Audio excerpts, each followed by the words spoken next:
Welcome back to the deep dive. So last time we really got into the polycrisis, this feeling that all these global challenges are tangled up, feeding off each other. Intensifying each other. Exactly.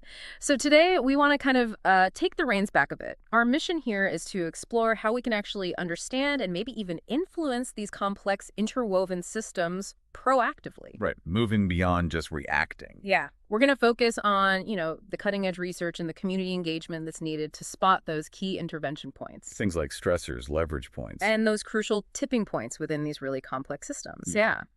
So get ready as we explore some new ways of thinking, new ways of collaborating, moving past the old approaches to really connect evidence with decision making. It's about getting a deeper grasp of systems thinking, complexity theory. And seeing how tools, maybe like gamification or simulations, can help.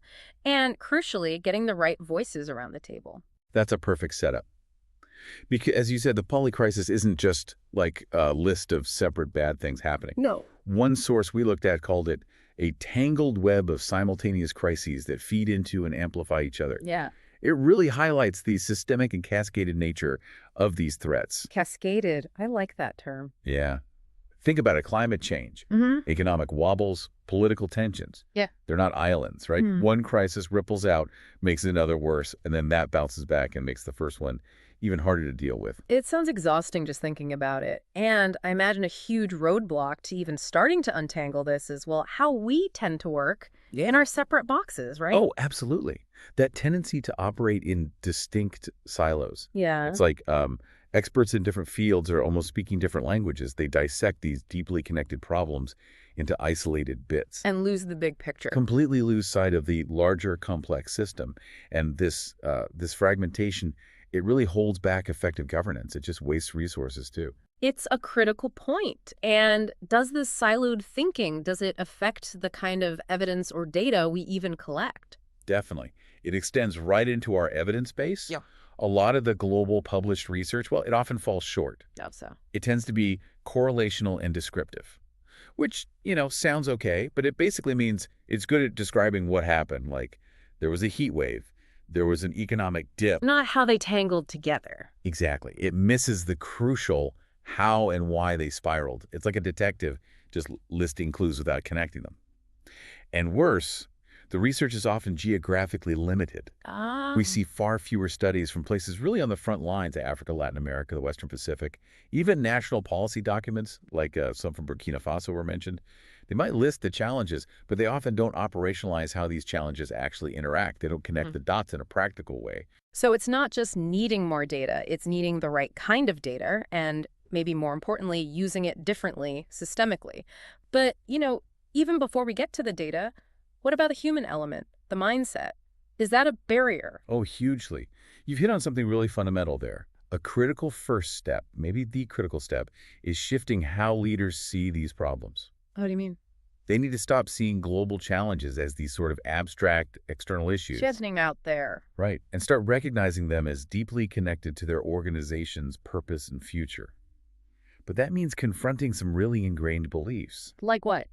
Well, things like a me-first attitude, prioritizing short-term gains over long-term stability, or even just fatalism that nothing can be done mindset. Or maybe the opposite, like, oh, science will fix it eventually.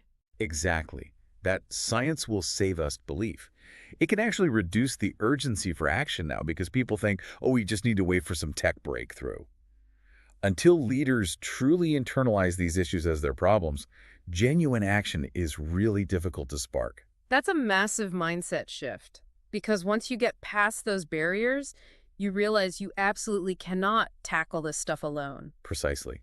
To effectively deal with these complex issues, you need genuine transdisciplinary collaboration and collective action. It's not just a nice to have. No, it's essential. It means actively bringing together various organizations, each with distinct roles and expertise. So how do we get better at collaborating? It sounds easy, but it's often really hard in practice. It is. But our sources point to about 5 key recommendations, drawing on ideas from lots of different fields, design thinking, even Japanese philosophy. Okay, let's hear them. First, involve all stakeholders and co-create. Don't just consult. Actually shape the solutions together from the beginning. Like in design thinking, everyone helps build the blueprint. Right, so it's owned by everyone involved. Makes sense. What's next? Second, encourage diverse contributions. Yeah. Really foster an environment where people feel safe to bring their unique experience, their knowledge, their perspective. How do you do that? Well, methods like deep democracy can help making sure even quieter or dissenting voices are heard, or focusing on inclusive leadership, actively seeking out and valuing different views. Okay.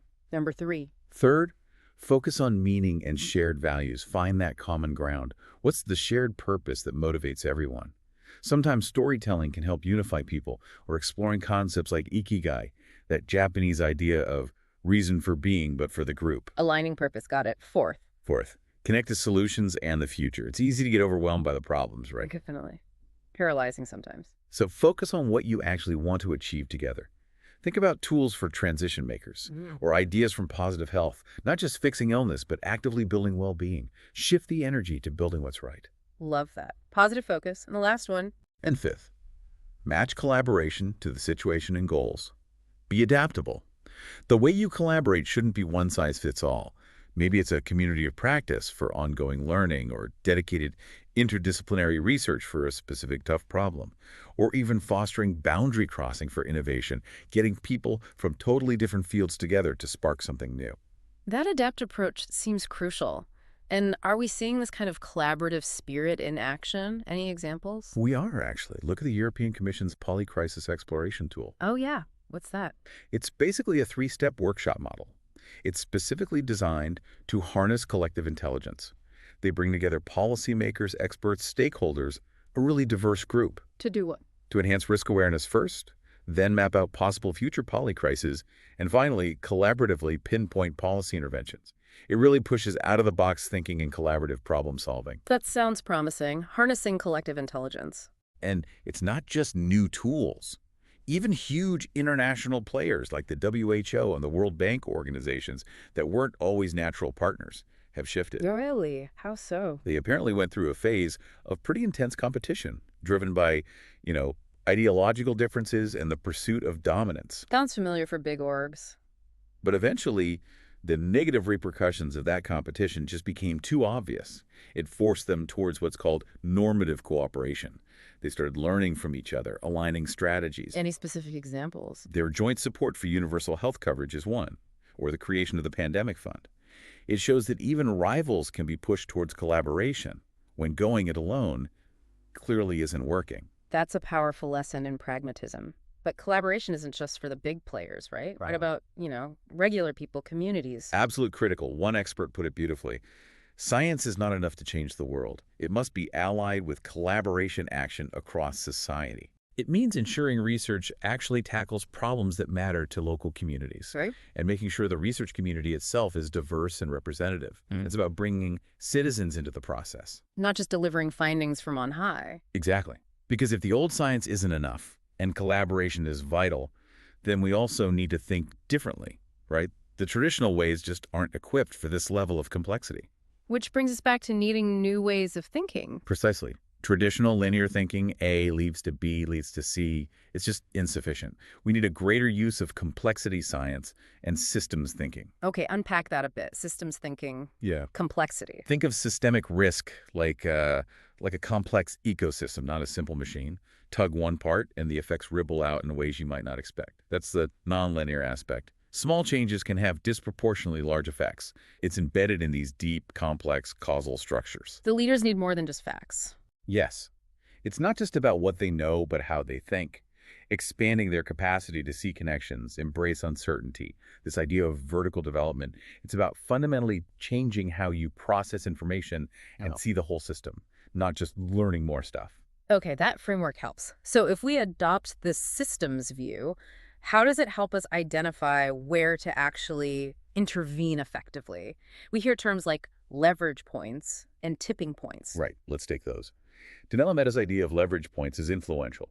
These are places in a complex system where, theoretically, a small shift in one thing can produce big changes in everything. Sounds great. The magic button. Well, potentially, they can be powerful. But a limitation is they often focus on just one system at a time, and that can lead to a kind of silver bullet thinking, hoping one fix solves everything, which rarely works in interconnected problems. Right. The world's messier than that. So what about tipping points? How are they different? Tipping points are thresholds. You push a system slowly, and then suddenly a small nudge triggers a rapid, often irreversible shift to a totally qualitatively different state. Like ice melting suddenly at 0 degrees. Exactly. This approach uses critical transitions models and focuses on feedback mechanisms loops that amplify change once a threshold is crossed. Think renewable energy adoption. Once it hits a certain point, costs drop, more people adopt, costs drop further. Hmm. A positive feedback loop. But are there downsides to focusing on tipping points? Yes, a couple. One is trigger fixation, focusing too much on the final straw that broke the camel's back, rather than the underlying stresses that weakened it. Another is potentially overestimating our ability to actually control or engineer these tips deliberately. They can be unpredictable. Okay, so leverage points might be too narrow and tipping points tricky to control.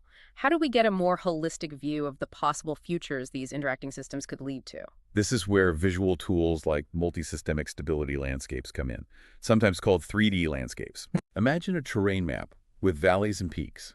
The valleys represent stable states, different possible futures or equilibria the interacting systems could settle into. So multiple possible outcomes, not just one good and one bad. Exactly. It helps us grasp this multiplicity of possible equilibria. You could visualize a Mad Max future, a deep valley representing societal breakdown, versus maybe a Renew the Future valley representing broad opportunities and living in sync with nature. That sounds useful for understanding the possibilities. It is. Wow. And it can also help identify evolutionary traps. Traps? Yep, practices that used to be beneficial, like, say, our early reliance on fossil fuels, but now, under changed conditions, they lock us onto a path leading towards an undesirable valley. Okay, I see the power in visualizing that. Yeah. But does it tell you how to get out of a bad valley or into a good one? That's the limitation. These landscapes are great for showing what's possible, but they don't really offer practical guidance on how to navigate from one state to another. They give you the potential destinations, but not the roadmap. Right, so we need something more analytical, something that helps chart the course. This is exactly where a method like cross-impact balance analysis, CIB, becomes incredibly valuable. CP. It's described as a mathematically rigorous method. It moves beyond just metaphors to identify possible stable futures in systems that involve many interdependent variables. How does it actually work in simple terms? Well, analysts identify key variables. They call them descriptors. Think climate policy, economic growth, social trust, etc. And then define their possible states, like strong policy versus weak policy. Okay. Then experts judge how each state of each variable influences every other state. It's a complex matrix of influences. Sounds intensive. It is. But then software, Yeah. like something called Scenario Wizard, crunches all possible combinations of states. It checks every single potential scenario for internal consistency. What does internal consistency mean here? It means, do the influences balance out? Does this combination of states make sense based on the expert judgments? The software identifies the self-consistent networks of influences. These are the stable equilibria, the combinations that could actually hold together in the real world. Wow. So it maps out the plausible futures based on those complex interactions, but what about navigating between them, getting from A to B? That's the next step. Within CID, there's something called succession analysis. It helps map the pathways. It shows how scenarios that aren't consistent tend to push the system towards the stable ones. It reveals the intermediate steps. So you can see the likely transitions. Yes. And even better, you can do what-if analysis. You can computationally force a certain condition, like let's assume we do achieve a full EV transition by 2030. The model then shows which other system states are still possible under that constraint and which pathways become more or less likely. That sounds incredibly useful for policy, like a simulator for complex systems. It really is. This whole process, walking through scenarios, forcing conditions, analyzing the interdependencies, it functions like a powerful simulation. It echoes ideas from game-based learning, where you learn by doing, by experimenting in a dynamic environment. This feels like it's all converging on a really fundamental shift, doesn't it? Moving away from just reacting towards truly understanding the deep structure of these problems. Absolutely. And to do that effectively, we need better inputs.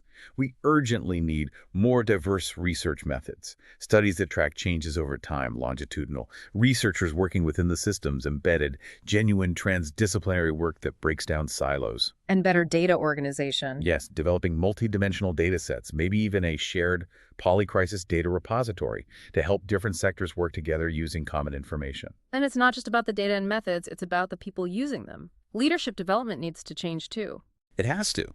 It needs to enable learning in action. Less theory, more hands-on experience that actually transforms how leaders perceive and tackle systemic challenges. Frameworks like Daki direction, alignment, commitment can help diverse groups forge that shared purpose needed for collective action. So bringing it all together, Yeah. what's the core power of applying this kind of systems thinking? Ultimately, it's about equity and effectiveness. Its real strength is its ability to increase equity of collective engagement. Oh, so. When everyone involved, stakeholders, communities, leaders, shares a better understanding of the whole system, not just their little piece of it, well, it can dissolve the separation between system actors. And that leads to. It leads to more accurate definitions of the real problems and therefore much more feasible and effective solutions. Connecting evidence to decisions in this way means seeing complexity not as the endpoint, but as the beginning of investigation and intervention. It's about tackling root causes, not just symptoms. Being truly proactive, yes. So the polycrisis, it can feel overwhelming, absolutely, but maybe understanding its tangled, interconnected nature isn't just about mapping the problems. It's actually about illuminating those points where we can have influence. Finding those levers, those pathways. Yeah. Imagine a future where we're not just lurching from crisis to crisis, but actively, collectively, strategically shaping positive pathways through them. Using these advanced tools, this collaborative foresight, building a world where maybe the seemingly impossible starts to feel achievable. So the question for you is, what steps will you take to explore the interconnected systems around you?